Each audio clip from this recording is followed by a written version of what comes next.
When most of us picture a medieval document, we think of a fantasy movie prop, messy, illegible cursive scrawled across a piece of paper that someone deliberately burned at the edges to make it look ancient. The historical reality requires far more discipline.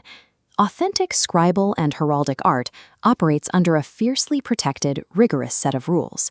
A single error in the layout, a misplaced word, or even the wrong shade of paint can render a document officially invalid. These codes are so specific that they are enforced today by massive historical recreation societies and actual government bodies, like the Canadian Heraldic Authority.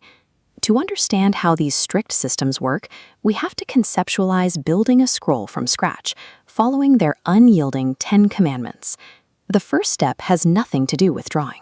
Before a pen touches the page, a scribe must analyze the specific layout rules of a historical time and place, rather than aiming for a generic medieval aesthetic.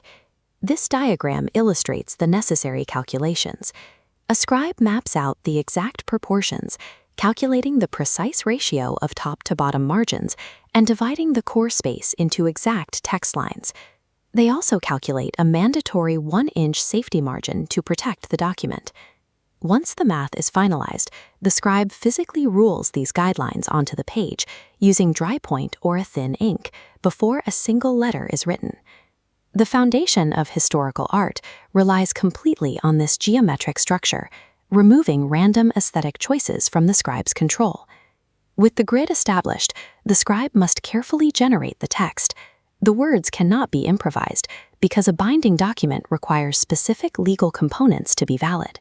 The intitulation section dictates exactly how monarchs are addressed, using only their first names. Moving down to the disposition section, we find the exact formulas required to officially grant an award. Deviating from these phrases invalidates the document.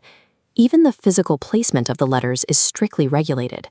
Calligraphic rules expressly forbid splitting important words across lines, just to make the text fit within the mathematical grid. As the Kingdom of the West's scribal handbook warns its members, yes, splitting words was quite period, but so was debtor's prison.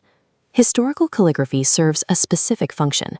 It physically encodes binding legal language into a completely unalterable visual format. Once the ink dries on the text, the document moves into the illumination phase.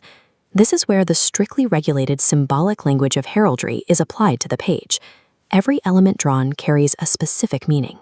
In the Karl Heinrich Koepke coat of arms, the rye rising directly out of the skull and crossbones illustrates new life rising from death.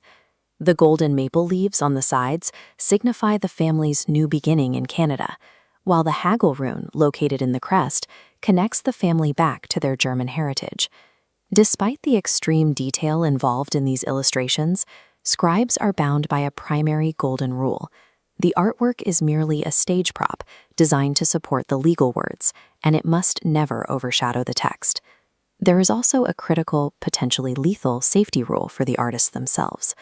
Because historically accurate period pigments contain toxic ingredients, an illuminator must never lick their brush to bring it to a point. Illumination is an act of dangerous discipline, where achieving true historical accuracy literally requires artists to work with toxic materials.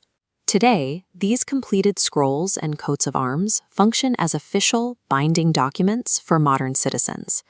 This practice extends far beyond historical hobbyists. Real-world government bodies, like the Canadian Heraldic Authority, headquartered here at Rideau Hall, are actively granting and registering these arms right now. You can investigate your own country's public register of arms to see exactly how these ancient artistic codes are legally applied to modern citizens.